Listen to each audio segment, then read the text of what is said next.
You know, everybody's got a to-do list. Drop off the dry cleaning, pick up some milk. Here's an idea. Let's save hundreds of dollars on car insurance. And the good thing is you don't have to drop off or pick up anything. All you have to do is go to geico.com, and in 15 minutes you could be saving 15% or more on car insurance. Extra money in your pocket. It just may be the most rewarding to-do you do today. Now Podcast One brings you Spike's Car Radio.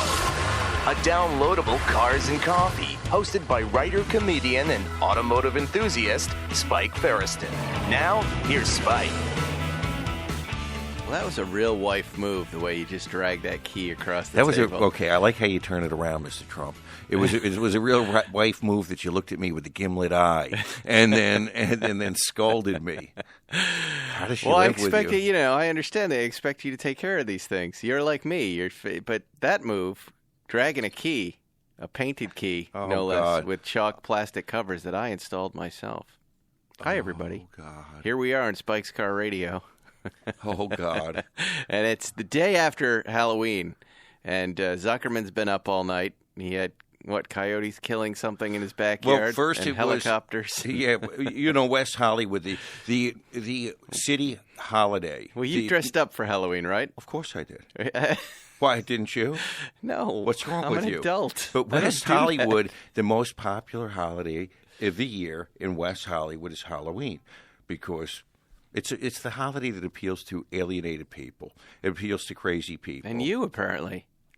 What do you dress up every year? I mean, I bet everybody listening right now is going, out of the two people who would dress up, they would go, Spike is definitely that guy. He's got young kids. No, you are definitely not that guy. I'm definitely not that guy. You're definitely not that guy. If anyone knows you, you're not that guy. You don't know how to have fun. And I do. I do know how to have fun. You do not. But just, being a child is not fun for me. Okay, my office. I went, for the first time in a long time, I went with the kids for the trick-or-treating last night. Right, because you don't know how to have fun. And I lasted 10 minutes. I know. You don't know how to have fun. Well, no, I retreated to my house. Look at your little eyes. You are kind of yourself. You look exhausted. I'm tired. I am tired. I retreated to the house. I put on the music in the backyard with a friend of mine. He got a beer or got some wine, and we lit up some Hoyos. We had the cigar before the dinner. Disgusting. And we just sat and talked like men about show business. It was wonderful. The kids filled up grocery bags full of candy. You need to be holding that stinking turd in between your fingers to talk like a man. I'm going to do it again tonight. It's great. It's disgusting. Let me tell you what's going on. But then you dress up. I'm going to try to tell you. You have a big thing at your office. Yes. You sent me some pictures. They look like they were nudie girls dancing around. A bacchanalian affair at a law firm. Why not?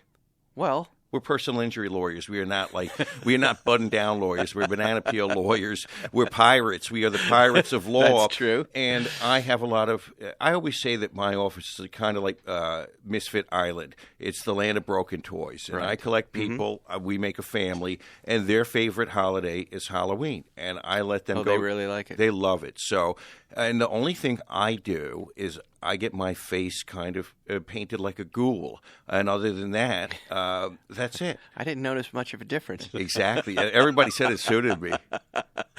It's just you. It's just another iteration of you. It really is. The ghouly Paul Zuckerman. Right. Well, let's talk cars while we have an opportunity. We have Aurora Straus coming in today. And if you don't know Aurora, you will know Aurora. This girl is attending college at Harvard, but also racing cars. But really, what I was just thinking about is I ran into her grandparents in Italy at the Villa d'Este show. People come up to me all the time, Zuckerman, and say, who'd be great on your podcast? And it never works after that.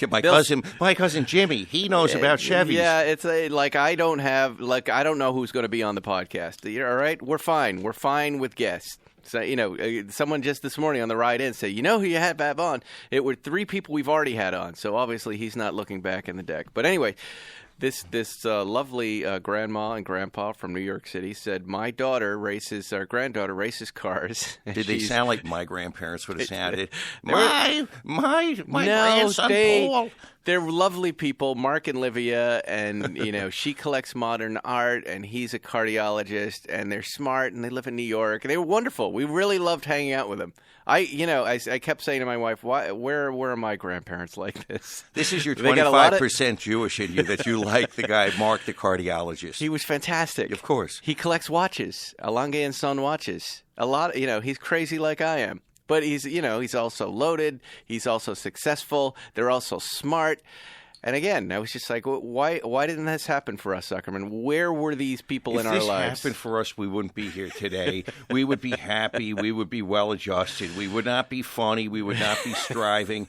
We would not have the need to get cars, money, to make all up of for these to fill the black hole. To fill the black hole. Well, she pitched her granddaughter, who she said races cars, and I said, sure. Sure enough, Aurora Straus. I start seeing her all over the place. And she's at Harvard. So we're going to meet her today. I'm sure she's going to be the next big thing in auto racing, or I don't know what she studies, whatever she's studying. But I can't wait. I've not seen a human like this before. An Ivy League educated race car driver that I think started racing at 14 years old before you even get your driver's license.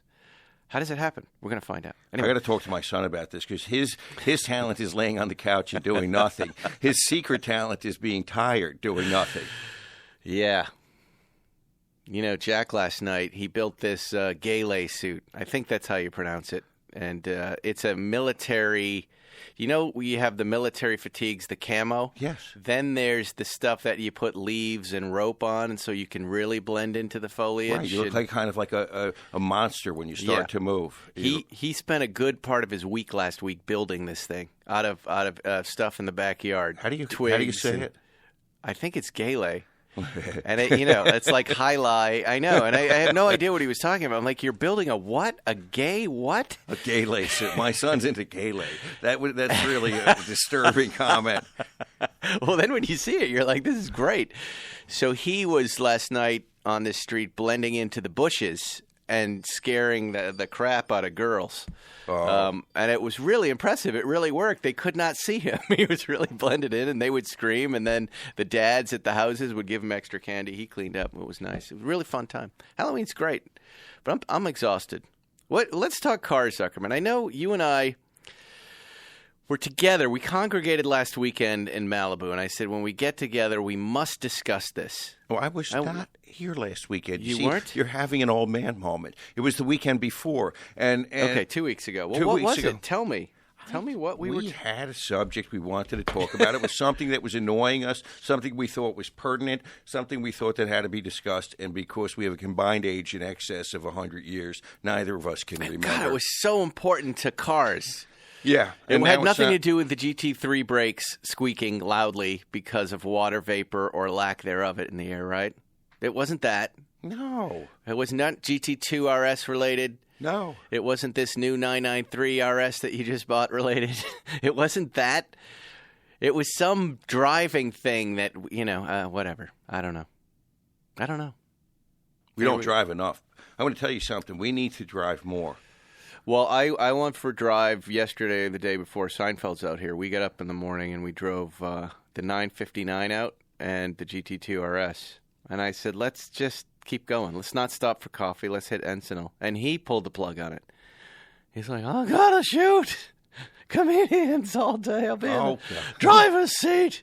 I'm like, dude, I'm angry this morning. I need to drive this car fast through the canyons. But it didn't happen. It didn't happen. Speaking of 959s, here's a subject I want to bring up. Porsche did their Project Gold, Project Scheisse. I didn't like that Turbo S. And then when they did the 70th anniversary show in Atlanta where they had the auction. This past weekend. Yes, past weekend. RM they Sotheby's bring out. Made some money. A green 959 that just blew my mind. It was so great. And they barely publicized it. And they totally, it was their first restoration reconditioning of a 959. And they did it in, I believe, oak green metallic. And it blows Project Gold away. Porsche did this? Yes, and you don't hear a peep about it. Boy, I didn't even see that. They got this car so right and Project Gold so wrong.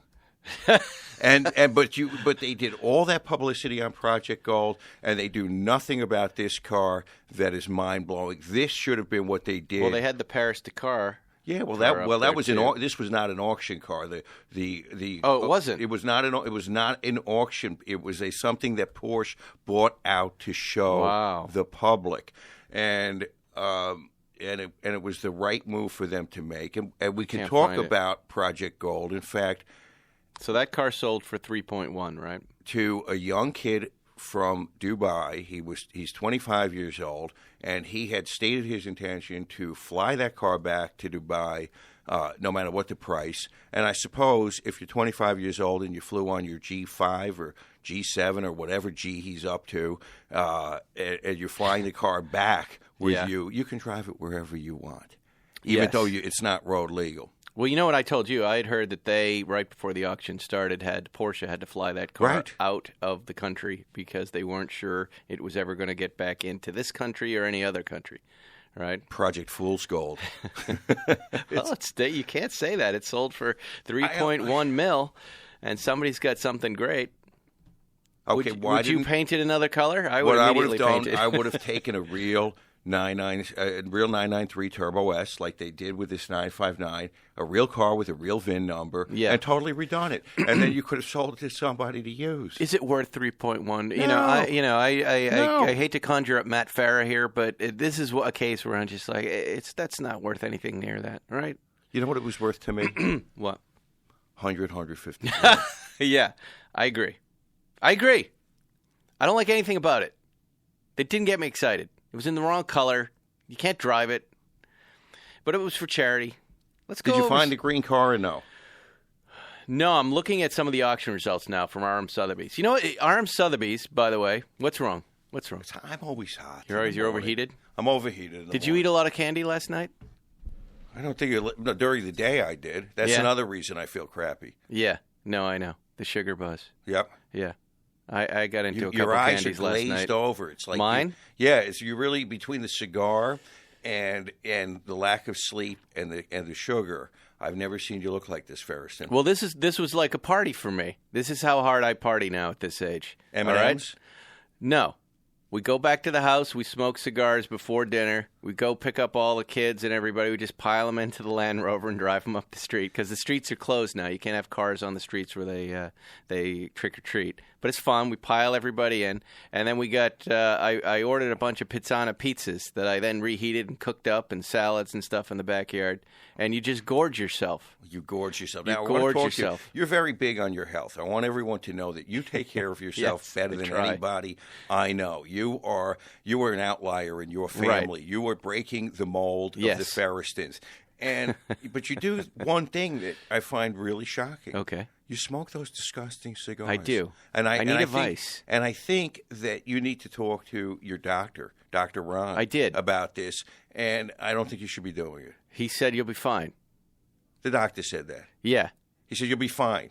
Yeah. Because what are you is it- doing? I smoke a cigar or two every week. And he's like, I wouldn't worry about it. Really? I ask every doctor I run into. Everyone. I do. But here's, I don't really drink anymore. I like ice cream.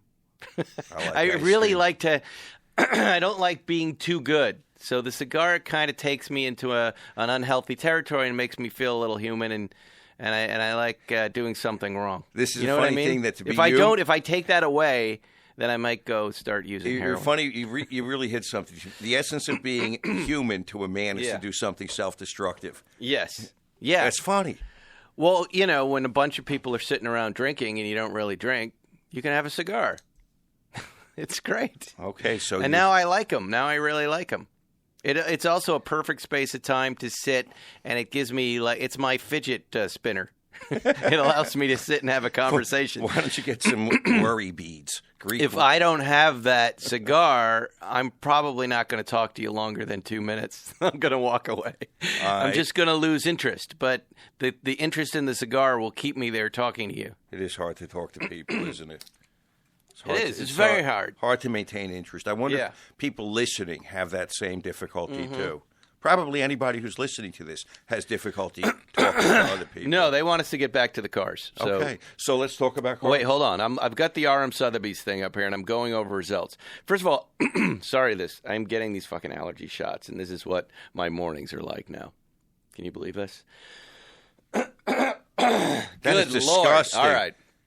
I'll just hawk it up right here for you guys. Yeah. I'm Zuckerman. Shut the fuck up. Just listen to my phlegm.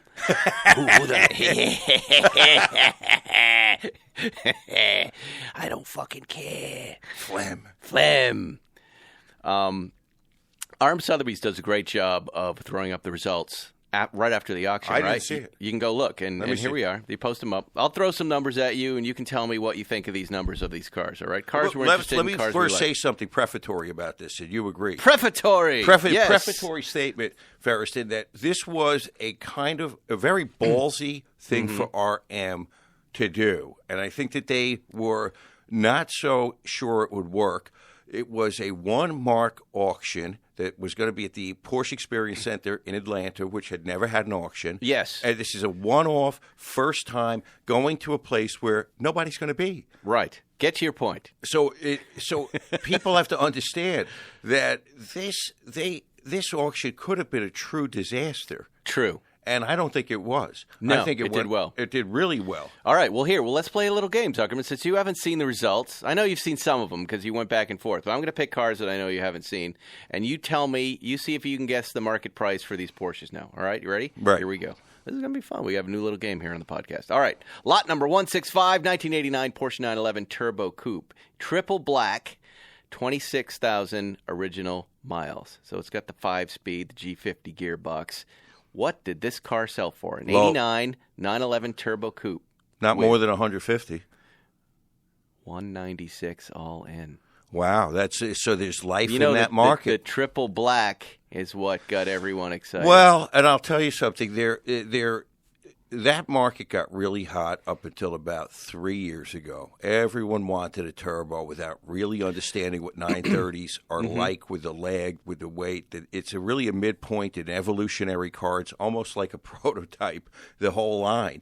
And but that's a nice thing to hear that hit almost 200. That's a strong number. That's for a very strong number. Yeah, for sure. Yeah, all right, here we go. 914.6. I think this is 71. Let me check. Okay, 71. I'm going to show you a picture of it because it's a lovely. Is it the green one? The green one. There were two green in the auction. Well, I'm going to tell you something. Well, hold on. Let me give you some stats on it before you say anything. One of only two known willow green examples. I can't believe there are two willow green 914.6s. Delivered new to the United States. Retains the original engine and gearbox. C of A means nothing. Desirable bolt-on performance upgrades. Documented ownership from new. Let's see if I can find miles. It has accumulated 117,000 miles, which I'm guessing means it was restored at some point. Accumulated. It's accumulated. I'll give you a little hint. This was a very strong number. I'm going to tell you it broke a record. It broke a record for 914s because at auctions, the little pieces like this, right, have the room to breathe. When cars are going for $5 million, something for $100,000 plus doesn't seem expensive, even though for that car it's completely unreasonable. This is a $40,000, $50,000 car. I bet it went for $125,000, $140,000. 145.6. Which is a huge number. Huge number for a 914. Huge number. Even but our friend, you and I know the power of green. The power of green right now in the Porsche market is massive. 10 years ago, green was no sell. Like Nobody red. wanted it. Nobody wanted it. And I still think Fjord green is a negative. But whatever this was, hold on, time to pay the bills. Think of all the weird things found in cars. I'm not talking about your garden variety petrified French fries or melted crayons. I'm talking about live snakes, bizarre trinkets, the kind of stuff that just makes you wonder about, folks. Another thing you're going to wonder about, but in a good way, are Continental belts. Bet you didn't know they're OE in tens of millions of Chryslers and Dodge, Ford, and GM vehicles that roll off the assembly line. They're also OE on the majority of BMWs and VWs. Now, Continental is launching the aftermarket multi-V belt with the OE pedigree. It's their OE technology series. Belts that are phonetically engineered for perfect fit, form, and function. And Continental has OE technology series multi-V belts for 98% of the vehicles on the road in the U.S. and Canada. Hey, you get enough surprises working on cars and trucks. A belt should not be one of them. Go to Continental OE Technology Series Multi-V Belt, the belt with the OE pedigree. To get the full story, visit oetechnologyseries.com. All right, here's a tough one, Zuckerman. Nothing's tough for me, Ferris. This 1958 356A 1600 Super Speedster. That is a completely white one? unrestored or beaten down to there's no paint on it. It looks like someone started a restoration. Let's see. By the way, I don't like when someone tries to educate me about the model in this. I can look that up somewhere else. I don't want 3 paragraphs at the top of this description about what these cars are and what they mean. If you don't know what a speedster is at this point. I disagree with you. I like reading about... Start with this one. Start with this one. Well, I'm going to tell you. I don't even see the story. If this car went over $200,000, somebody got ripped off, and I'm going to guarantee it went for close to $3 million. Well... vehicle bumpers and rear, yeah. Although the original paint and interior are not listed, the door jamb paint is stamped silver, so it's an original silver black. That would have matched with red or black. They don't know what color the interior was. It doesn't quite say why it's in this condition. Because it's junk. Well, it's not rusted through. It looks like someone started a restoration. Okay, so did it go over? Wait a minute. Okay, hold on.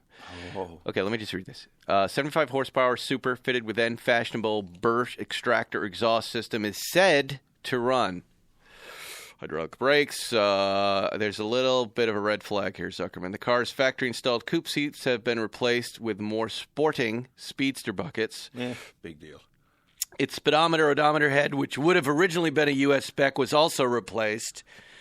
So it's got a different odometer based on a 1983 Texas odometer discloser. Texas, Zuckerman, floody Texas. Do anything. All right, what's the number?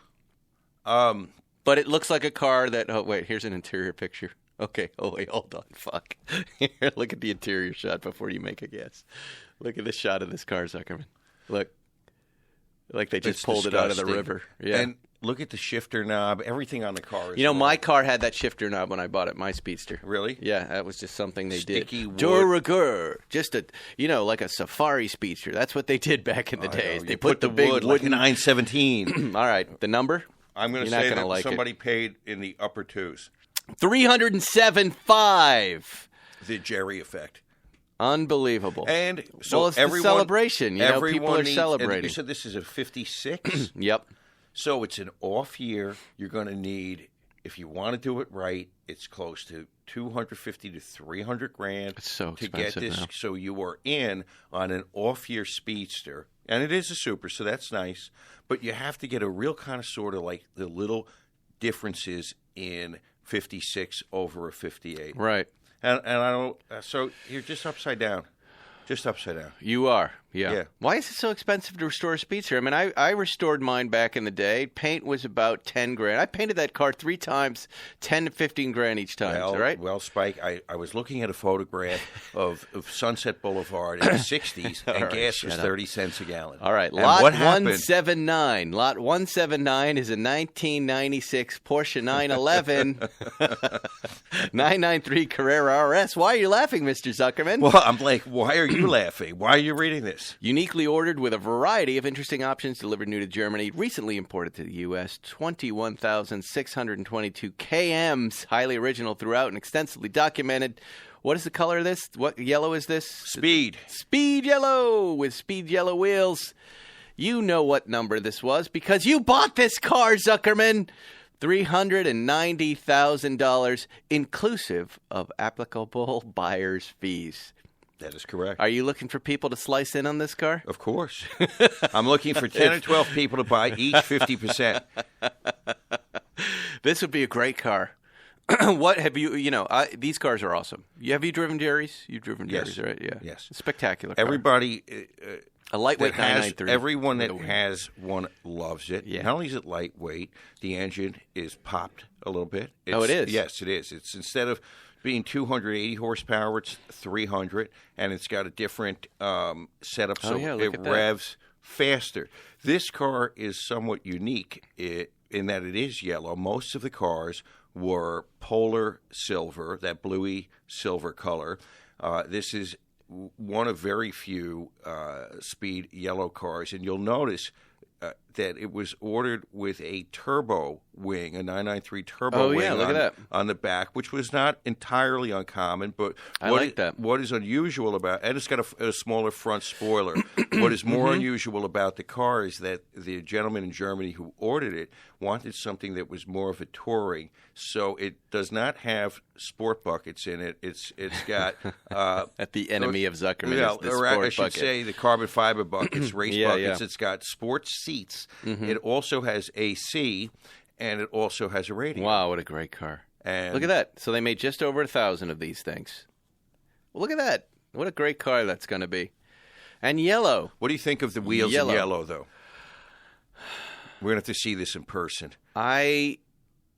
At this point, with the amount of metal that floats through our lives, I like all craziness at this point. So keep everything. Just leave it yellow and have fun with it.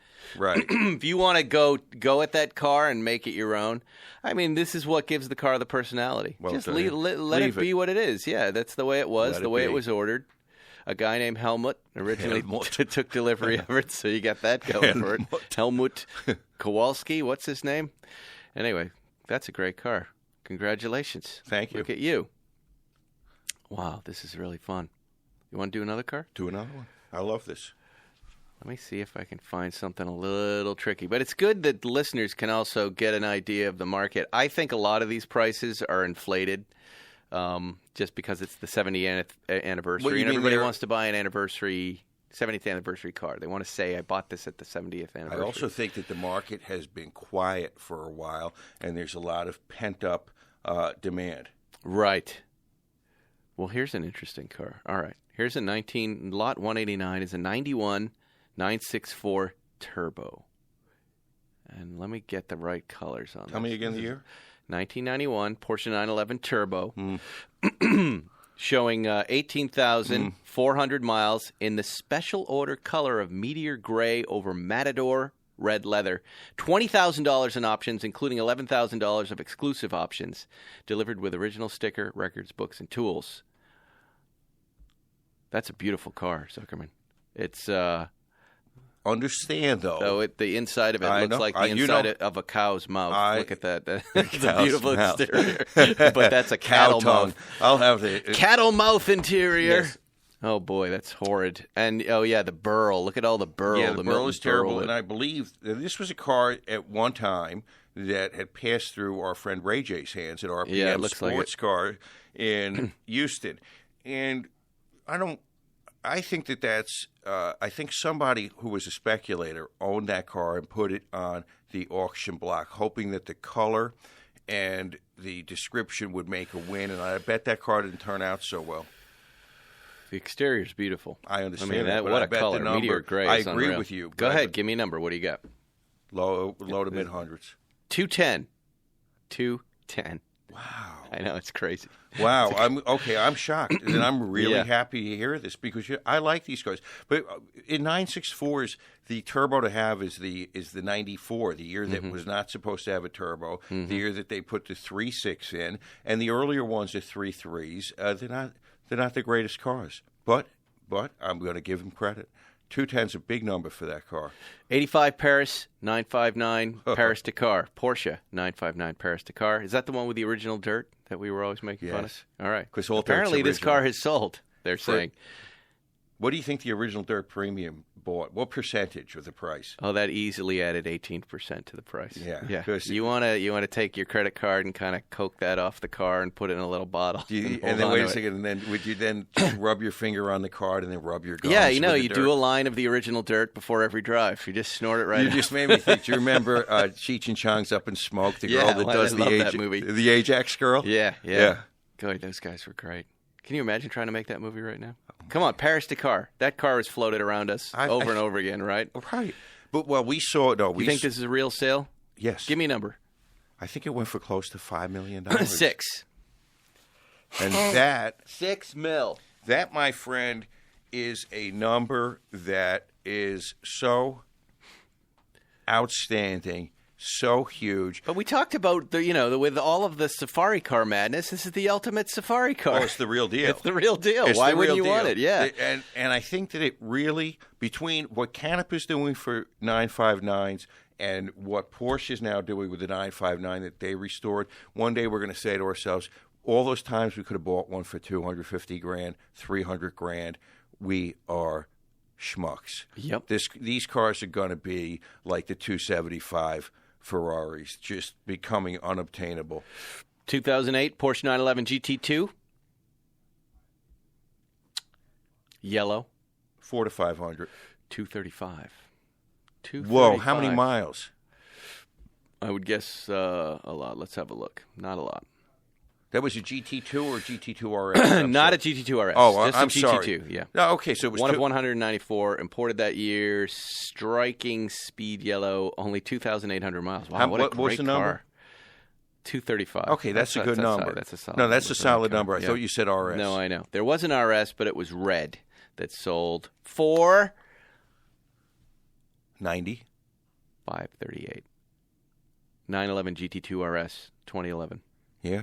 538. Solid number. Okay, solid for a red numbers. car too. Solid numbers. This is a really strong auction. Can you imagine what the numbers would have been if they did this auction at Rennsport a few weeks ago? 20% higher. You Easy. think so? At Rennsport, where people are jacked up, where there's so much money there. Right. Who's paying attention to this shit in Atlanta? Did you see how many people were in the room? We're paying there? it right now. We are. I understand, but did you see the pictures of the room? No. There were like 3 people there. Yeah. It looked like somebody giving a speech on the Senate floor on C-SPAN. Some guy frothing at the mouth to you nobody. know what? Even the memorabilia seemed to do really well. Like the little lots of posters. Did your friend there jump in on any of these posters? He did not. He should have, but he didn't. Yeah, there were a couple of very notable sales. A Porsche RS60 Spider driver's manual sold for $11,400. One of the craziest ones was Lot, and maybe at some point our auto poster guys can explain this to us. Lot 124, Porsche 911 sales literature, a collection of sales literature sold for $20,400. Well, a little picture 8-ball on that, too. A large collection of sales literature. Can you imagine spending that much money? $20,000 on sales literature? People do not... Okay, here's Lot 126. Martini and Rossi Cafe Umbrella, $480. Couldn't I get that at my local Osh hardware store? Stealing from some elderly neighbor who never goes outside.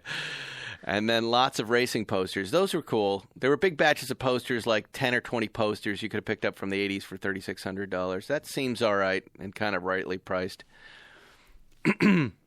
Another weird one, another outlier, Lot 139, Porsche 911 Polizei billboard. I like that thing. $11,400. Did you see the size of that? Did you see how cool that thing is? What is it made of? It's made of the paper that they glue onto a billboard. I was thinking, how cool and then would... so they cut it into squares. Well, no, it's made in squares and that are attached together. Well, what are you going to do with that, Zuckerman? For $14,400? I'm not going to do anything unless I have it's like the Three Stooges with the glue, right? You'd have to get them to glue. Can you imagine getting that box and it's just a bunch of papers and you've written this check for $14,400? I guess I won't get a new Rolex Daytona. I'll get his copying machine papers. Hey, let's take it out and look at it, and how do you fold it back up? Wait, don't stop with that. Oh, I ripped the Z. That would be horrible. And yeah, I know. Where do you reassemble it? What is the plan? You get Curly Moe and Larry to try to glue it up somewhere. Some guy is going to try to paper his house with this, and his wife is going to kill him. Well, anyway, I don't know. I'm happy that the Porsche community and the Porsche market is thriving, Zuckerman, and it's largely due to me and my show and you and even Will in the producer's booth there. You even noted that somebody in Boise, Idaho, is selling a car that I own for 5 minutes and advertising it. You texted me that this morning. Yes, the 86 Turbo, right, with can red interior, which was a lovely, the black with red. Yeah. Oh, I remember that. That car. was a lovely car. Yes. Again, it was like sitting in a cow's mouth. Exactly. I liked it. And I hated the interior. Inside your colonoscopy. Yes, exactly right. An inflamed colonoscopy, though.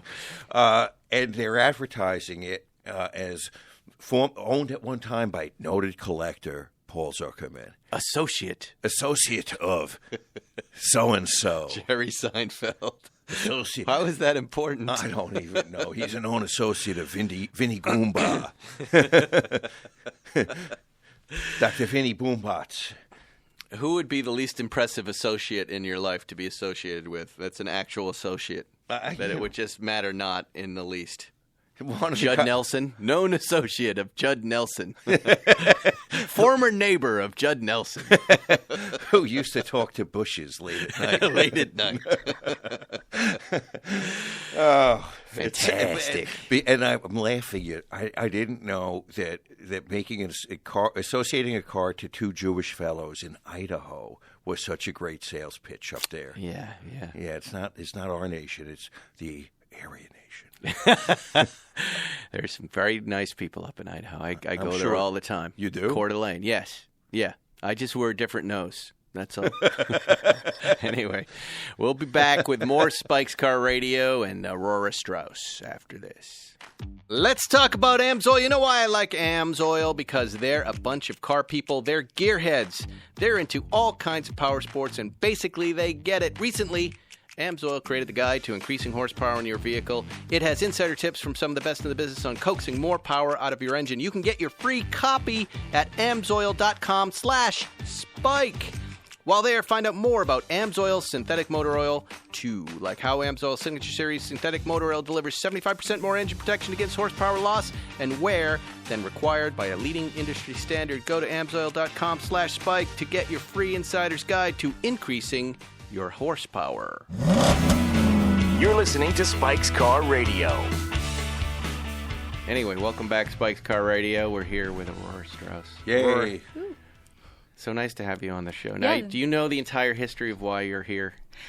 Vaguely. I know Vaguely. that you know my grandparents, which I said this to someone out there earlier, is like the weirdest connection to the automotive industry I've ever gotten because they are so remote from my racing. Yeah. Mark and Lily. What did you say? I Lily? thought it was Yeah. Mark and Livia. Yeah. Yeah. And we ran into each other at the Villades car show because I guess Mark, your grandpa, collects Alanga and Sonia watches. He does. So he actually is part of the reason that I've learned to fall in love with certain watches, That's right. which is part of how I ended up with your short meal. So Okay.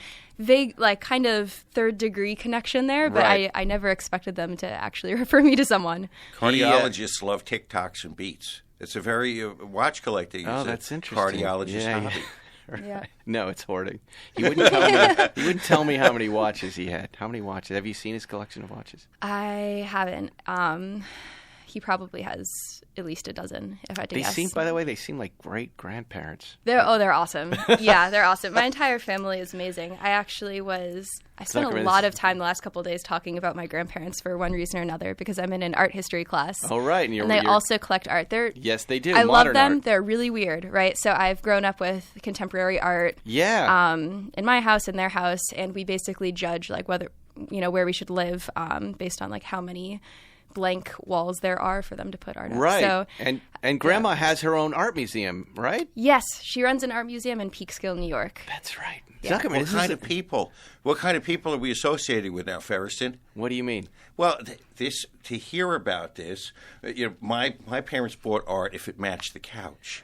Yeah, Right. This well, was yes. There are You upsides underst- and downsides to really weird contemporary art, and I say that with like a lot of appreciation Yeah, for this it. is but contemporary art they're talking about I here. know, you have- Her it's- grandma, as we were rolling through these tours and doing all this stuff, I remember we were at this one manor that had an installation of modern art. She just turned and she went, "Oh, this is crap." and you can't tell the difference. And I was Yeah. like, "I'm glad you're saying that, Olivia, because that's what I thought. This is horrible. This is absolutely they're horrible." super super upfront people. That's why I'm like I love all of the kind of little lessons that I learned Right. from them when I was younger, and part of that is like kind of the cut the shit moment.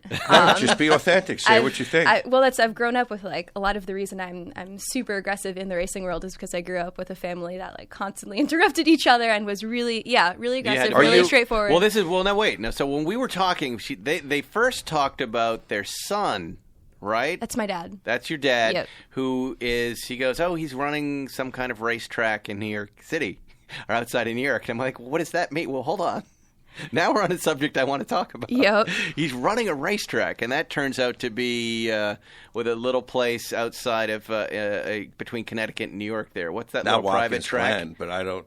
No, it's the private track. It's the private track. The track my dad runs, or a different one? That's Monticello. Monticello, It's Monticello, right. New York. Oh, Yep. isn't It's that in where the Catskills. Thomas Jefferson was from? Who lived there? So that's Monticello, Virginia, I think. See, look at or that. West Oh, Virginia. look at that. Yeah. This Harvard education. That's, and I threw that out driver there here. to test her That was a mental, test. Okay. of mental acuity, because everyone knows Thomas Jefferson was from Virginia, the slaveholding state. Right. Yes. No. Not from Well- eastern upstate New York. I was going This- to say, if Thomas Jefferson had a bunch of slaves in New York, I feel like I would have learned No, about that- that in elementary school. Yes. Yep. This is the thermal club on the East Coast, essentially. Really? And how? So take us back to the beginning. Okay. I want to know, because he started racing before he had a driver's license, right? Yeah. How did that work? How did I not know how to do this when I was your age? Well- and how old were you when you started? So I started when I was 13. Because you met me through my grandparents, I guess I should kind of start with them and my dad. Yeah.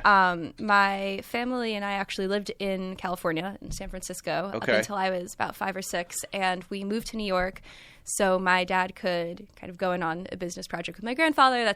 All of that aside, we ended up in New York, and my dad ended up kind of wondering what he wanted to do. We never expected to end up back in New York. And around 2007 or 2008, he met a group of people that were talking about building a private racetrack in upstate New York. Okay, there you go. And I think at that point, he was doing like DE track days, just trying to get away from the house. Didn't really know what he was doing, but he knew that it was fun. But he was interested in racing himself. Yeah, he was interested in racing himself. He's always been a gearhead. He had a huge poster of a Lamborghini Diablo above his bed when There he you was go. little. He's that guy. Yeah, There are lots exactly. of those guys. There are a lot of those guys. My dad was one of them. Right. But he went in on this kind of potential investment. He started working on deals for this private track. At that point, I don't know if there were really any private racetracks out there. Like Thermal started significantly after Monticello started.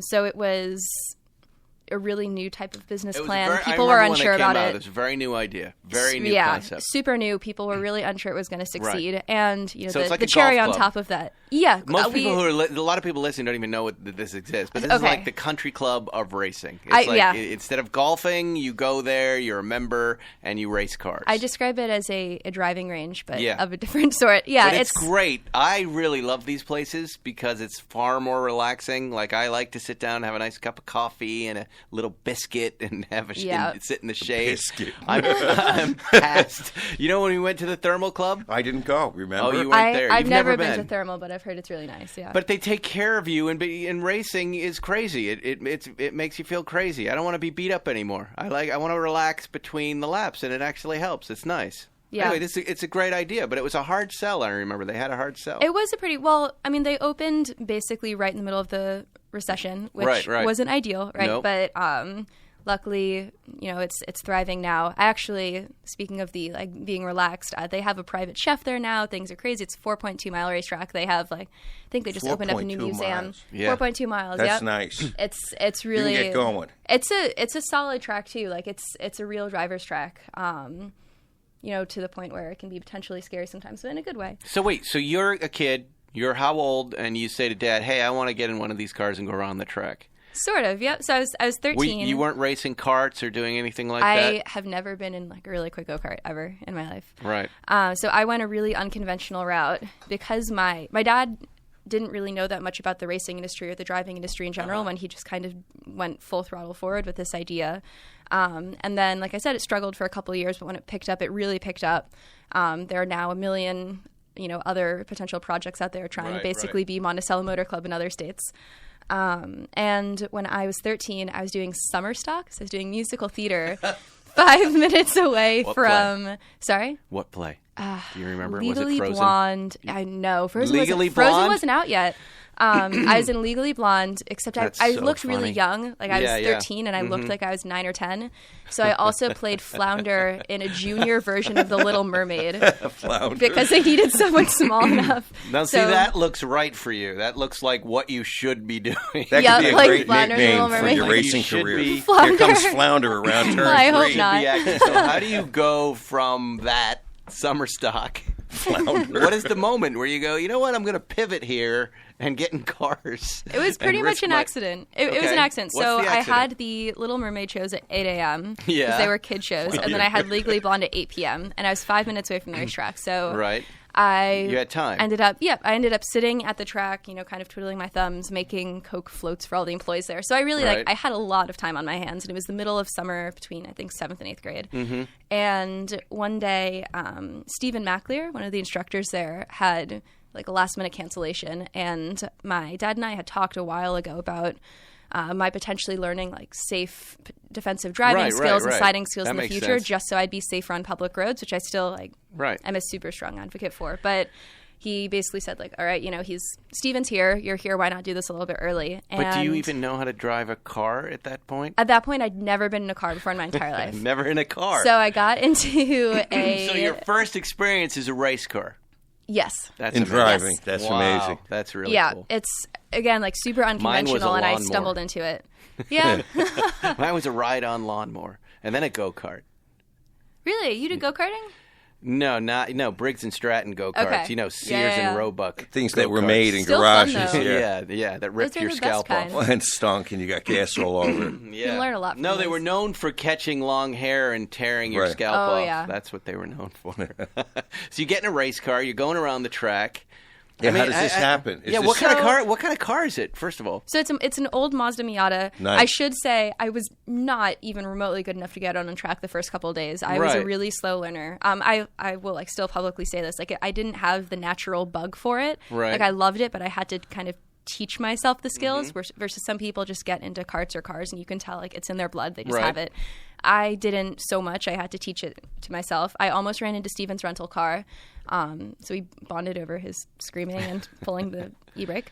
But I just kind of went from there. And once I realized that I loved it, I think I spent a couple days in the parking lot and then I went out on track for the first time. And, everyone has that one specific moment that they'll always remember when they realize they liked cars or they liked racing, and that was mine. I went out on track and it was like, oh my god, this is amazing. I was this 4'9", 13-year-old girl that looked like she was 10, and just kind of the power of having that kind of machinery under Yeah, you no, I and the know. adrenaline rush. That's right. Yeah, I know what that is. You're in a transformer. exactly. Yep. Exactly. So I just completely fell for it. I've seen that happen to the wee little girls with blonde hair before. They get into GT3s and And they they're go, animals. Ah, I feel Power. that way. Look Yeah. what I can do There's now. a whole army of us. See, I feel like that in the GT2 RS, Suckerman. I get in that thing and I Of feel course. different. What Superman's suit is what strapped on. fascinates me is that we've always identified, even if you talk to C.J. Wilson about Yeah. baseball, C.J. will say there are guys that you hand them a ball or you hand them a football and they throw Just go 100 for it. yards. Yep. A basket, you put them on a surfboard, they can surf beautifully. And C.J. had to approach the sport of pitching intellectually. He had to learn and then apply what he learned. And I'm almost hearing maybe the same story from you right now. No, it's textbook level similar. I said this earlier, but I really wasn't good when I first started, and it's hard to Now, when fall you're in saying love with something. back up for a second. When you first started driving or racing, Both. okay, so because you're taking a lesson, you're going around the track and doing a lap. That's one thing. That's learning how to drive. But at what Yeah. point does it start to turn into racing? Like, Well- what's the moment where you go, you know what? I want to mix it up with other cars because not even he and I really do that. We So- lap and we have fun, but we don't really want to be around other cars. So I knew I wanted to start mixing it up pretty much as soon as possible, just because I'm really competitive. Right. I learned by pretending there were cars in front of me. Right. So I constantly needed that. I needed that kind of rabbit in front of me to get faster. But in The dog race. Yeah, that's- Imaginary rabbit. The That's me. imaginary rabbit. I had real rabbits sometimes, but in terms of the point where I actually started to get better, you actually brought up a good point. There wasn't really a clear, distinct line for me between learning how to drive and racing because I got into it really quickly. When it comes to actual years behind the wheel, I'm actually very far behind on most of the people that I race against professionally now. Right. Because I learned how to drive when I was 13, but I really just did a couple days between 13 and 15. And then I decided I really wanted to go all in. And my dad said, all right, if you're really serious about this, we need to talk about, what are the right next steps for you? How do you start to raise sponsorship? How do you start to get yourself to be taken seriously? Meanwhile, what was Mom saying? My mom is surprisingly okay with it, but to this day, she's never been right seat with me. So I think she's never what? She's never been right seat with me in a car. So I think if she were to go right seat with me, it would probably be different. Yeah, there's kind of the. I can't imagine a mom who's watching her daughter in summer stock. In the audience going, this is great. My daughter Flounder. Hey, Flounder. Now she's going to race. Now she's Speedy Gonzalez. Right? Well, it was a change of pace, but okay, to put it in perspective, my little sister is a female wrestler on the boys varsity wrestling team. So really? I'm the bottom end of the spectrum in terms of danger level out of all of their siblings. This is crazy. These are unusual. What is your mom? Does your mom work? What does she do? So my mom used to be a consultant. She worked at McKinsey & Company. But nothing... Like racing, no, nothing crazy. Well, neither has my dad. Up until Monticello, they both really just did. Isn't this crazy stories? I'm trying to figure out where the bat mitzvah fits into this, right? Like, well, I had my bat mitzvah at a racetrack, so it's actually very good. See, I know that this was coming. I'm like listening to this is what happens after several generations in America, right? The first thing, the parents, your great-grandparents come off the boat. Yep. They probably scrape by.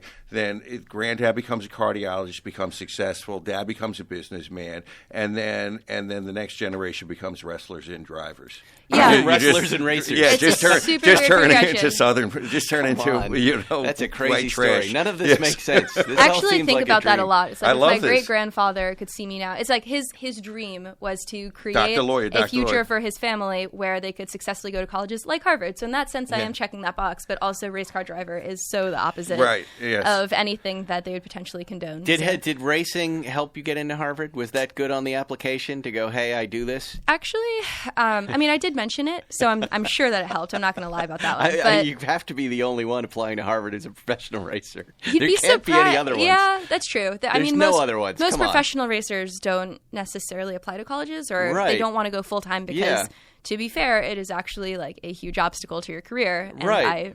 I'm but choosing. I was commenting more on Harvard. Well, you remember all the nerds Patrick Long has always said that he feels kind of in a way that as much as we like his story about how he was plucked out of the U.S. and sent to Le Mans, and he says he wished he went to finished high school and went to college. He always feels a little bit lacking in that regard. Well, and it's tricky because I think on the one hand, I'm dealing with this right now where I'm trying to do both because I've not learned from people like that, but I just know personally that if I were to not finish school, I'd really regret it. Not even from a job standpoint or a career standpoint, just because I have that opportunity. I don't want to waste it. School's awesome. Like, it's fun. I don't want to lose the chance to do that. What kind of kid is this sucking at school? I love it. Now, here, I have some other questions. Wait, how many idiots are at Harvard? What percentage of people at Harvard are hold adults? that thought. Let's take a break. We have to sell commercials on the podcast. We'll be right back with more Spike's Car Radio. Do you feel like you're spinning your wheels stuck in the mud of debt with an open diff? Do you feel like you have no financial traction, there's no way out, and the bills keep piling up? Are you not getting anywhere with those minimum payments? Don't let banks keep your wheels spinning. Lock yourself up with total financial freedom and get yourself free credit cards, signature loans, department store cards, medical bills, internet loans, and even timeshares. Total financial freedom can help you get debt-free in months rather than decades. You can get out of debt saving money each month and pay back a fraction of what you owe. Call 866-218-0588, 866-218-0588 today for free information. For over 10 years, Total Financial Freedom has helped thousands. They're A-plus rated by the Better Business Bureau with 0 complaints, too. That's 0. These people are car people like us, and they're squeaky clean. Honestly, if I had debt, I'd use them, too. Now, that implies I don't have debt, and that would be correct. Their website is www.tffusa.com. That's T as in turbo, IC, it's a car thing. F as in fuel, and F as in fuelusa.com. Get out of the endless cycle and call them today, 866-218-0588, and that's 866-218-0588. You're listening to Spike's Car Radio. We're back. There's no real break, Zuckerman. Go ahead, I ask your question. How many people? You had a real how many of there. your fellow students do you look at and say that person's a fucking idiot? What a dope. I really don't know if I should answer that. Come To on, be please, completely you have honest, to. I don't know who's You going to be can't listening ask to questions this. No one's like that. listening to this. Well, let's get back to the cars. Yeah, yeah. Let's get back And I into the just world wanna- of I cars. just wanna- Do you have if any she follow-up? I want to Counselor, have and then her- I got to get yeah. back to cars. Okay. I want her to finish up telling me how much of her ability to race is intellect as opposed to natural ability. Oh yeah. I okay. forgot about that. You were talking 60-40. about C.J. Wilson, right? Right. Yeah. Almost all of it is. I mean, and again, like I think I've developed some natural skill. There is a certain element of like you need to be able to hop into any car and be confident enough to just go quickly off the bat. But because I didn't have that kind of natural skill or the 10 plus years of karting experience, I had to find really creative ways to get good at it and, intellectual ways to get good at it. So first thing I did was I'm a huge STEM person. Like I love math and physics. So I learned how to analyze the data from the car so I could coach myself, which helped a lot. Just being able to go to a random DE track day with my dad and we'd, bring a Miata there ourselves and I could actually pull the data from the car, analyze it, go from there. That was most important, step number one. Step number two is I was having a really hard time kind of getting out of my own head because I was so scared of hurting the machinery that I'd be looking down and watching the rev limiter to make sure I didn't over rev the engine before I shifted. Which sounds like such an easy thing to get over, but 13-year-old me was like, I can't hurt this car, I can't hurt this car, I can't hurt this car. Right. Like the stakes are so much higher, not just from a financial and a safety standpoint than anything else I'd ever done. And I got over that through treating the car like an instrument. So, this is like a really weird explanation. I have perfect pitch, and I had been playing different instruments basically my entire life. Like I can't remember when I wasn't singing. And I can identify specific pitches out of random sounds. Like if a fire siren came driving by, I could say that's a B flat. Yeah. Something like that. That's what everybody. I went to Berklee College of Music. We hated those kids. Yeah. Their life was too easy for them. Yes. They could just hear everything. It makes things a lot easier. Yeah. And it's completely genetic. So I'm pretty sure Zuckerman my has a dad version has of it. but it's called hearing out of only one ear. That's it. So I have no pitch. Is that why you're looking at me at an angle? Yeah, like a stupid dog. I have my head. So when is there time for racing during the school year? Like what series are you racing in now? So I was just in Pirelli World Challenge this past year. That season actually ended late August, so I got kind of lucky there. Right. Well, not lucky. That was pretty deliberate. And what cars are those? I was in a BMW M4 GT4 this past year. So it's mostly GT4 and GT3 cars, but they have a whole touring car program that's also pretty competitive. And you're touring around the U.S.? Yes. And yeah, so I think they do. I think it's North America because they have a couple of races in Canada. But. And how do do they fly you around? You have to get yourself there. You in a car with Dad in a truck and towing a race car. How does it work? Luckily we've gotten past that point. So, I mean, I'm gonna fast forward 5+ years and 30 seconds. I decided I was really serious about racing. My dad basically taught me how to raise sponsorship money, taught me how to market myself, for which I will be thankful to him forever. I got my first sponsor when I was 16. It's called ModSpace Motorsports. They still sponsor me. I'm still really, really close to them. And I went straight into pro racing. I went straight into the Mazda MX-5 Cup, which was a very steep learning curve. And I will publicly admit that I was definitely not ready in 2015, my first year there. But I learned a ton. By the second year, things were going fairly well. I was, again, learning a lot, but learning slightly less in a good way. And then end of 2016, I went straight into the Continental Tire Sports Car Challenge the next year. So from that point forward, my dad has been really supportive of me and involved and wants to come watch me race. But in terms of the how do I get there? At this point, I run everything myself. Mm-hmm. So I travel everywhere by myself. I run all of my own sponsorships. Actually, right after this, I'm going to have lunch with my main sponsors because they're on Rodeo Drive. Oh wow! So look at that. So when is there time to be like a kid?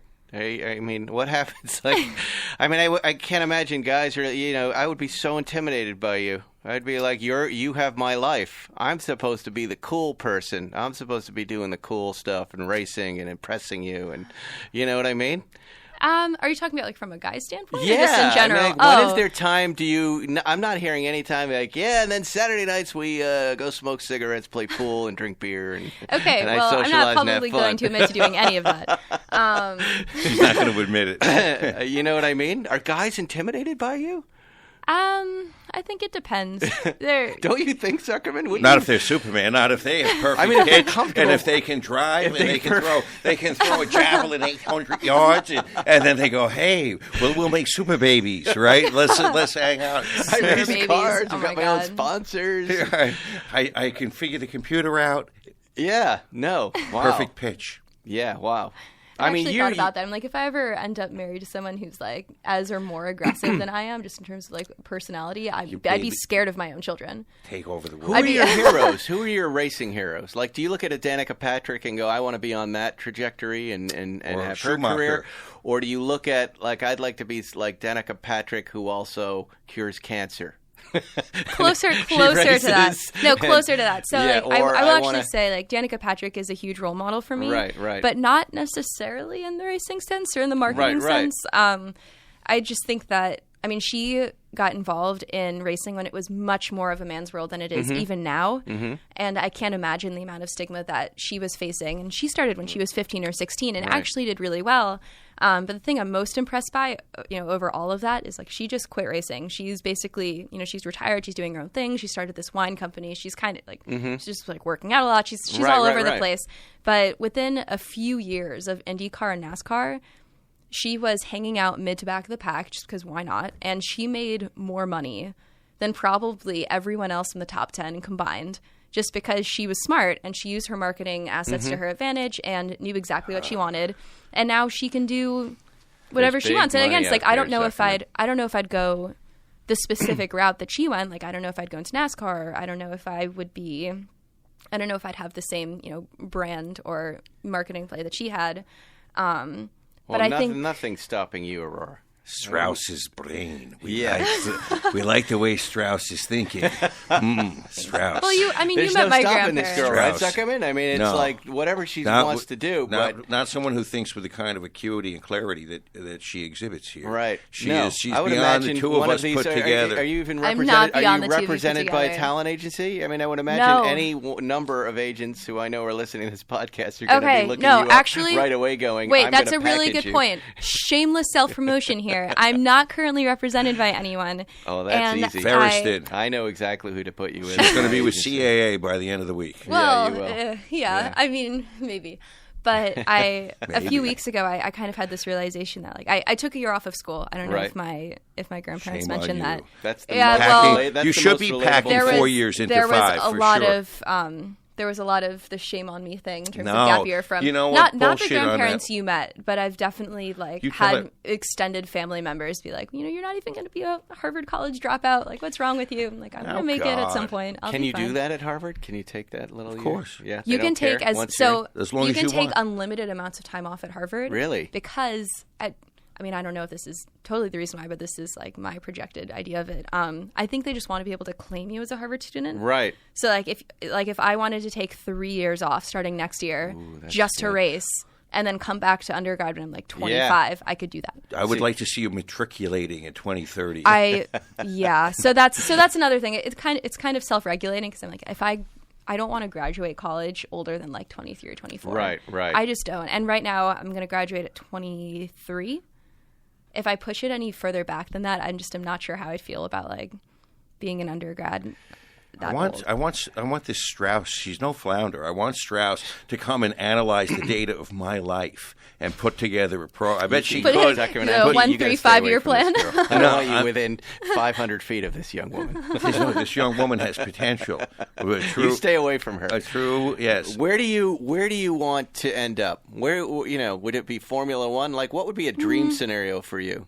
Do you like NASCAR? I mean, what's your favorite racing series? I'm not sure yet. I'm still kind of figuring out, to be completely honest, what I want Right. out of racing, which sounds so crazy because I'm doing it professionally right now. Right. But I mean, if you look at like the trajectory so far of my racing career, things happened really quickly. And part of that is like I'll give my dad a ton of credit for that because he taught me. I grew up in a really business oriented family with my grandparents and then both of my parents. Almost to a fault. Like I was getting my essays edited when I was in like kindergarten, and they were like really scrutinized, and I was constantly like, you know, I was always dressed in like Jeez. business casual clothing. It was very my God. no, but Biz it cash. yeah. in kindergarten. No, but it has Flounder. worked really well for me. Like I've been kind of on my own thing for a while. Flounder's the most loser thing you've ever done in your life, right? Flounder, I Yeah. felt And very how many stupid other doing kids that, are I'm not there in gonna this lie. little family? One's a wrestler.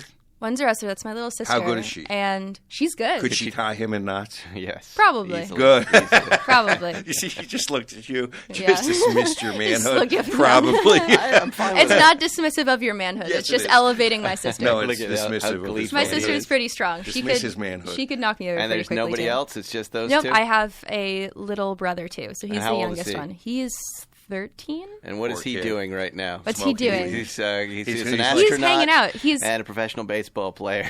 yeah, no, we're all making tons of Right. money for the He's family right now. building No, tubes. he's super smart, but he's being a normal kid, which I also think is like very fair. Good for him. Yeah, definitely good for him. That's a lot of He's- pressure on that kid, by the way. That That's why is, he's it's a gonna- lot of pressure on But you're him. the hero child. That's- You're the oldest, right? Yes, I'm Yeah, the oldest. so you That's win. how I'm I a ended hero, up the too. way I became, Why because is my that? two sisters were they excelled. You're the youngest? I'm the youngest, and my Oh, I two didn't know sisters that. excelled, and so I had to take a different, more Yes. horrible Well, I think it's path. hard to be the youngest in the first place, but I think he's also. Horrible. Yeah, I feel so bad for you. Are you still on that more horrible path? No, you know that, but you know that, yes, and as a young kid, at 15, I prefer to be in gentlemen's clubs on Long Island. Well, of course. You're 15. Right, and not be too. exercised. No, but my sisters were studying for the SAT, which I thought was the Okay, stupidest thing I But didn't there know are what ever an pros. SAT There are pros was. and cons to that. I still feel super strongly about this. This is going to sound super hypocritical coming from a Harvard student, but there are elements of being a kid. Not that that's like being a kid, but there are elements of just kind of like having fun and like letting loose that I think are really valuable, especially in like your like foundational years. And a I lot of understand. people. That's hard for you because you're very intellectual. Must be hard to have fun. It must be hard to have fun. Well, I guess I don't know. What He qualifies was as accusing fun? me of the same thing earlier No, today. but okay, It's hard for Does me to that have mean fun. I'm intellectual? Well, okay, in Zucker? other Well, words, what it's do you far for describe as fun? No. I should say it's probably hard for you to just let loose and just be however you want to be, because you're thinking of sponsors. You're thinking Well, of okay, careers, actually, that you is think- true. Yeah, Like I definitely do everything with the mindset of like, you know, how is this potentially going to Right. affect my relationship? you don't So want part to of be that is seen like I smoking have cigarettes and throwing up outside a bar at 4 a.m. with pictures being taken. not that I would or wouldn't do that, but it does actually really matter, right? Because I have like Look at Will. Like, what? Yes, I come in a bar, smoking cigarettes and throwing up. I mean, Okay, you didn't do that at 18? At 18? No, Yes. I was pretty good at that point. Oh, really? No, I didn't touch cigarettes at 18. No way. Oh, yeah, there was a certain point you were smoking and throwing up. I know that. I was really into corncob pipes and cherry tobacco. And probably had a lot of weed, I guess. I smoked pot and sat in the things woods in haven't cars changed and- that much between then and now in No, college. It's yeah, all the it was same, kind of normal. Corncob pipes. Yeah. not as much at Harvard, but Yeah, yeah, no. I mean, college in general. He liked the corncob pipe because he had wooden dentures. I was They in were a so play at long. Harvard. I was the dumb kid who was in a play at Harvard. It was fun. Were you Flounder? In Animal House. They I had a had a Flounder in terrible Animal Boston House. accent, and everybody laughed at it every time I had a line. Excuse me. We're running short on time, Aurora. Okay. What else do we need to talk to you about? What is your sister's name? Because with Aurora, the other two kids have to have good Yeah. names. So my sister's name is Simone. Now, and- Aurora that's after Sleeping Beauty, right? Sleeping Beauty's her No. Oh, it's a star. This is a continuation of My Family is Crazy. I'm named after an X-Men. So I was supposed to be I'm sorry, what? I was supposed to be An named X-Men? Storm. Yes, after the X-Men Storm, and my entire extended family is like, absolutely not. We are not having Storm Strauss. So I'm Aurora. SS for a Jewish stormtrooper. Yeah. Wait, what? X-Men? Yep. So Aurora is okay. I'm totally gonna butcher this because I don't actually know it well. But Aurora is, I guess, Storm's street name, disguise oh my name God. in X-Men. That doesn't seem like my your dad was family at really all. into comic books Yeah, this is apparently. great. when he was little. Yeah. So where does Simone come from? I have no idea. And what about the Simone. little brother? His name's Asher. Okay. There are lots of Ashers floating around. Very, very Yeah, Asher's gotten Hebraic popular name. really recently. Yeah. I hear it at the soccer games all the time. Come on, Asher, go! I like all these kids that have these like our there's great-grandparents There's a would have been- Leonardo at our soccer game. Leonardo! And not God, that's so everyone annoying who's to- named after geniuses is going to do well in life. There's going to be, hey, Leonardo, clean up in aisle 6. go pick that up, right? And in fact, I think certain names curse you because and I'm not going to talk about it, but there's a couple of names I know that if I ever deal with someone named these two names, I'm dealing with losers. Well, okay, what are the names? I'm not telling you. You think the names will make them losers? It can. Really? Yes. I think because it's too much? I don't think it's the name that makes them Amadeus losers. I would think do it's that. like the likelihood of parents to Right. name someone. I'm that. not talking Amber. I've got or stripper names. I'm just talking about names. Like, I don't I'll tell mind you, Amber. I was thinking stripper names. every Seth that I've ever met. Seth I've MacFarlane. met some good But sets. I have not met any. I myself. Now you, on the other hand, and every Miles that I've met. With Spike. I know a bad That's a bad Seth name. and 2 or 3 good Seths. Okay, what Seth about is Miles? pretty good. Well, obviously Miles Davis, who I met. He was, You met Miles He was Davis. loopy, though. Yeah. He was loopy. Okay, He so was you see, kind of loopy. it's a very personal experience. And on my part. you're right. There are a couple of Miles that I've coached on various teams that were not the smartest. Yeah, you're right Yes. about that. I also I saw Perseus. I couldn't What's a believe that. Perseus? A Perseus. Okay, Who that's names just their an kid outlier. Perseus? You Oh, name your that's dog horrible. Perseus. You name your Horrible. pug. Your And an black. Amadeus. I knew an Oh, Amadeus. poor kid. I always think That of kid's not who, going remember anywhere. the movie Amadeus? Yeah. Yeah. What was the actor's name? Tom what? Hulse, right? It was such a great role for that him. it? Yeah. Yeah. You saw that movie? It's a great movie. I saw it. I have no idea who the actor is. He was I'm great with I'm his- horrible. his I'm horrible floppy- with names. That's one of the floppy hair. greatest. Yes. One of the greatest With the movies laugh of all that time. he It's one of my did. favorite movies. Do you think that he ad-libbed You would like that it because laugh? you have perfect pitch. You know, I was in one music class, and after 2 days, the teacher put me in the corner and said, "Just sit here for the rest of the Be day." quiet. Oh. And I know what it's like to feel.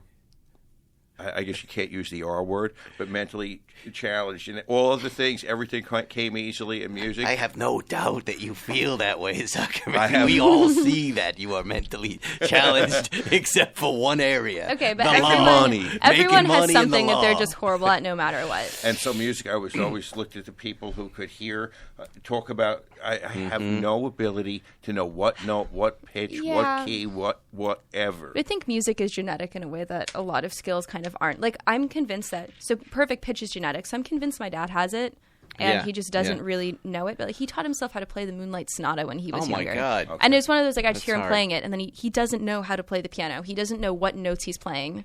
Right. And he'll just sit down, play piano, and then walk away. And that's just Certainly, his- do you have good rhythm? Yeah.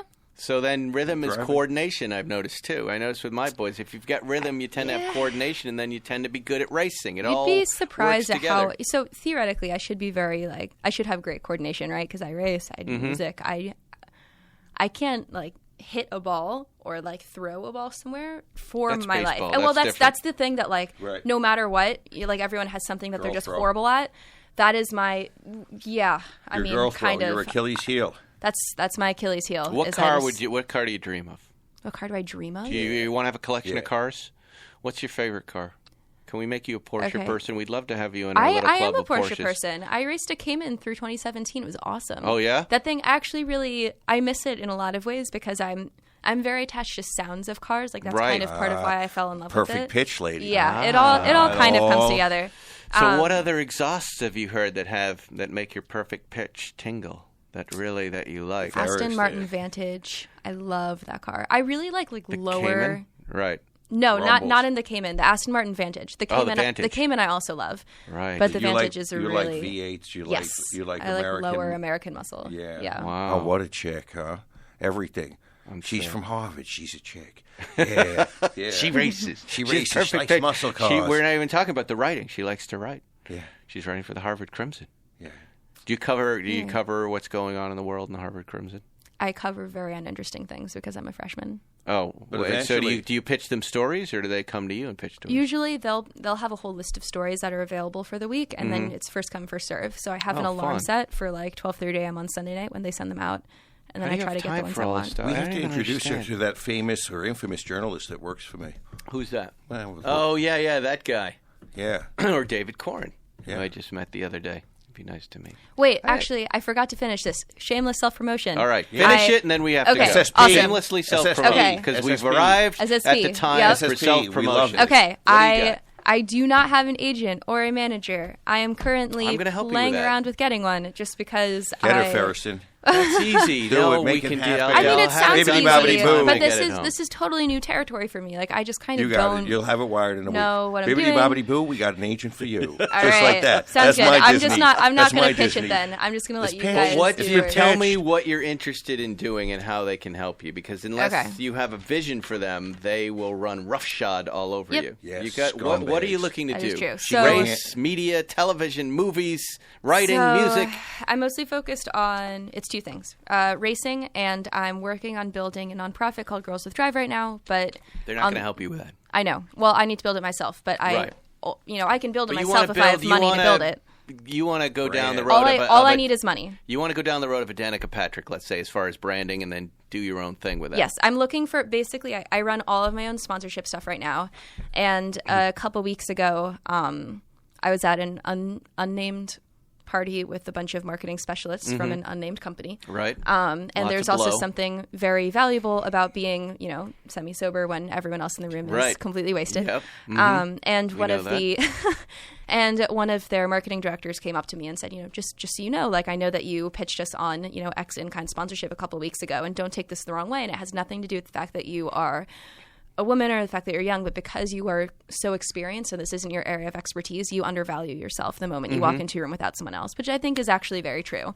Like, because I'm Yes. negotiating all my own stuff, Right. I think there's the immediate like, how much can we get out of this girl? Right, she's a pigeon. Let's You Yeah. want to have people around you occasionally, though. I have to tell you, I really respect when people don't have that. I really love those people the most. They're my favorite. Well, that's Like when you walk yeah. in, when people walk in here where they're publicists, I go, oh my God, really, for us? No, that's I You know, actually. just relax. I flew here myself. I was actually But they're feeling right. pretty stupid when I walked in because I have like my little tiny suitcase with me and I walked here. But no, that's fine. You know, We like that. in business, though, in this business, and when you are rolling around with those type of people and they are sharks, you do need two or three it suits makes a to really kind of. big And you know why? difference. Because you're going to learn how to. The first thing they're going to teach you is how to say yes to everything. yeah. When I got my little crew with me, I know whatever they ask me to do, I go, yep, absolutely, yep, that sounds great. I'm there to Well- show enthusiasm, and then later on, those people will go, look, if you want her to do that, it's going to cost this much money, and don't call us back unless you're willing. And you gotta push them back, and that way you're going to be your friendly little self, because they are going to take advantage of you if you're nice Yeah. to them. Well, and it's not even that They're I'm gonna take someone advantage of who can easily be taken advantage of as much as like I don't even know the potential value that's Yeah. necessarily out there just because this isn't my area of expertise. No, like they- I can pretend to be good at They're it. I going to can take get a certain advantage amount of of money. you're right. That's what they're taking advantage of. But they're also going to take advantage of the fact that they're now talking to you and that you're nice, and they go, "Oh, well, let me be your friend." They think they can. And This the is a master negotiator. The He's problem gonna- for he's gonna Aurora, tell let me you tell you why. something. The problem Aurora's going to have is that there is, for managers and agents, there is some of it is an art form and some of it's intuition. So you, as a hyper intellectual person, are going to wonder with a potential manager, like, how are you doing this? How do you know? And you're going to try to have them. Yeah, I'm going to try to learn. You're going to try to learn, but also try to apply certain intellectual metrics to what they know and do that is art and intuitive. So there's going to be a challenge for you because at a certain point, like when you go to a doctor, you got to just turn over your Yep. faith. And you got to say, okay, I'm going to put it in this person's hands and I'm going to trust. So don't discount that there's going to be a necessary leap of faith and trust Yeah. element with this person that you're Yeah. going to give Well, and this if to. I find the right person, I am confident that I can delegate. It's just more for me about like I need to be taken seriously, and I also want to learn from someone. And I think that there's so much out there. And like I said, like I'm looking at trying to build this nonprofit. I've gotten so much support for it. I've gotten people who have said that they're willing to put money into it, but I just don't have the time anymore to Right. manage my own And- sponsorships. I did when I wasn't in school, but like I'm trying to pass my classes while not going to them at the same time. That's what I'm saying to you. At a certain point, like I can, people will come into my office and say, okay, they're young attorneys, and they say, I want to do what you do. And I say, well, I'm going to Yeah. explain it to you, but I can't teach you talent. And I can't teach you instinct, and I can't teach you certain things. I can explain what I'm doing, but you're not going to ever be able to do it. Yeah. And hopefully for someone who is as good as you are, and I'm going to tell you, because one of my greatest talents is to be able to pick who winners are. You're a winner. It's going to be Thank you. hard for you to find the right fit. It's going to take you time. Yeah. And most people in his camp are not. Do they have the patience to deal with her? Who's that? Agent, managers, agents. I am. No, I they're am not a going to want her very involved in impatient that person. stuff. Right. Yeah. Yeah. But you'll quickly learn you don't have to be. What they bring, a big organization like that brings comps in. They'll be able to go, well, here's what Danica did at this point. Here's that. So that's it's all guessing games. Nobody knows, especially with everything, the revolution of what's going on in media right now. Everything is kind of all over the place. Flux, so you're kind of like, we'll be happy with this. You'll be happy with this. Yeah, And I think find that if you get someone you don't mind talking to on the phone every week or every day, day, that helps. They all kind of know what they're doing, but you want to have someone that you feel like, oh, hey, I'll get them on the phone and have a chat with. Right. Well, and I think the biggest like, priority for me is like right now I'm raising my own money and then basically figuring out how to spend it. And like you were talking about, do I do all this stuff myself? Like, how do I transport the cars? Right now, I manage all my own sponsorship funding, and I just book my own flights. And when I realized I was coming out here for a meeting later in the day, I just reached out to you and booked my own hotel, and I've been just walking around everywhere. But that's it'd be nice to have somebody. Yes. It'd be nice to have someone to get happen. me that Don't money. Don't you worry, that's going to happen. You're going to have a whole team next time we see you, a glam squad, the whole. All right, sounds good. Next time I come in, I'm deal. going to be one of those annoying people with like 5 publicists and demanding. And have someone carrying my suitcase. I need to know what you're going to ask Aurora. Like, I want exclusively Fiji water bottles. Yes, red M&Ms. Yeah. Yeah. There you go. Well, there she is, everybody. And tasty pudding. You can find Aurora Straus on Instagram, I know, because that's how I saw you floating around there, and we chatted there. It's just Where my else? name. Everything else, Instagram, Facebook, any online presence is just my name. What do you use the most? Instagram? Definitely Instagram, yeah. Instagram, yeah. We follow each other, I believe. I know I follow her. Too many I Russians. think I do follow Too many you. Russians on Facebook these days. Instagram is still okay. I just don't really see any value in Facebook that isn't on Instagram. Plus, That should be your next child should be named Bot. Can you in feel? honor of, yes, Bot should be the next Strauss. In honor of all of the random. Yeah, that's another Strauss. thing. There are a lot of really weird bots on Facebook. So actually, speaking of my grandparents, I scared them a couple of years ago. Maybe it was last year now, because this company called AJ Plus, which is owned by Al Jazeera, but it's pretty. Well, hold on. It's pretty autonomous, and it's like a nice company. They did this tiny 3-minute documentary on me, and they came to Laguna Seca and followed me around to one of my races, and got this super cute footage of the girls that always climb into my car, and they were talking about how they want to race one day. It was great, but then it got upwards of 1 million views or something like that. Wow. But then these random people started commenting on it, but they were all commenting really similar things about all ew, she's Jewish, all this stuff. Oh, really? Or ew, she's a woman. But it was just right. Check all the boxes of things that I could potentially be discriminated against, which is very few. I'm very privileged. Right. But they found the couple things and kind of went after them. And it took about 30 seconds of clicking on the profiles from, my dad started clicking on the profiles. They're all bots. They're all bots. They're not real people. And it's also if they are, why do I care, right? I don't care that much. Short of them stalking me around to the point where it's dangerous, it just doesn't really matter. But my grandparents panicked because they didn't realize that they were bots. And there are all these horrible people in the world. I'm okay, well, that's true. But also, most of these accounts are fake. And it's one person that has nothing better to do that is sitting in his mom's basement in the 400-pound fat guy in the bed. You should see what Zuckerman writes about people. It's horrible on Instagram. You have to really watch out. The really thing is that he's the horrible person because he says things like that are not true. Am I the horrible person? Yes, you are. If I can pull up this message from one of our mutual fans who took a little screenshot of something one he of wrote your about guys' me mutual friends privately. Uh-oh. Ferriston's trying to keep me off the show. God. He's ungrateful. Messages on Instagram. So the guy instantly screenshotted it and sent it to me. He does not checking my schedule. Right? Yes, I did send it to somebody. How come you're not on the show more? He said it. This is why, you have baby skin. You have baby skin. Eventually, you're going to see so much of this crap everywhere. You develop celebrity body armor. It doesn't matter what anybody says about you. Oh, I have that. You go on Jimmy Kimmel, you get the mean tweets. Who cares? Yeah, no, I definitely body armor. You're on the track racing, there in the stands throwing garbage. Anyway, we've got to end this show. Okay. We've got to go. Aurora, you can come back anytime you want and hang out with us and just chit chat. We love intelligent people. We love everything you're doing. I'm sorry we didn't talk about cars more. No, that's fine. It's a free show. Yeah. You don't complain to us. It's a free show. We just gave you a free show. So enjoy it. All right. And I did and enjoy follow it. Aurora. She's obviously At perfect pitch. We got her first. We got her first, and you heard it here first on If Spike's you're an Car agent, Radio.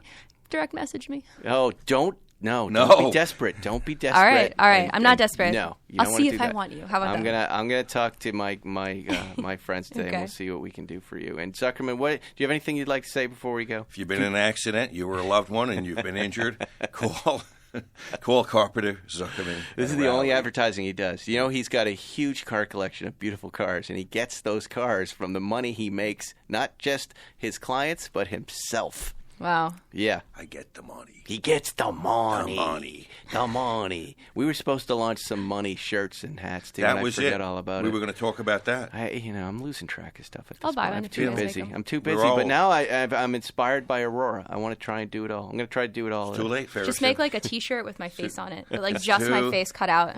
It is too late. It's I'm going too to tell late. everyone I meet that you have perfect pitch, and honestly, I don't even know what that is. But, but you have it, and I'm She glad. has it. She We're- has and it. we're going to try to buy it today, too. All right. And that's Good luck Spike's with Car that. Radio, everybody. We'll see you next week. Real quick before we go, if you're looking to buy a car, you're probably familiar with terms like MSRP. You might even know what it stands for, but what does it actually mean? The same goes for invoice, list price, and dealer price. It's enough to confuse everybody, even you, Zuckerman.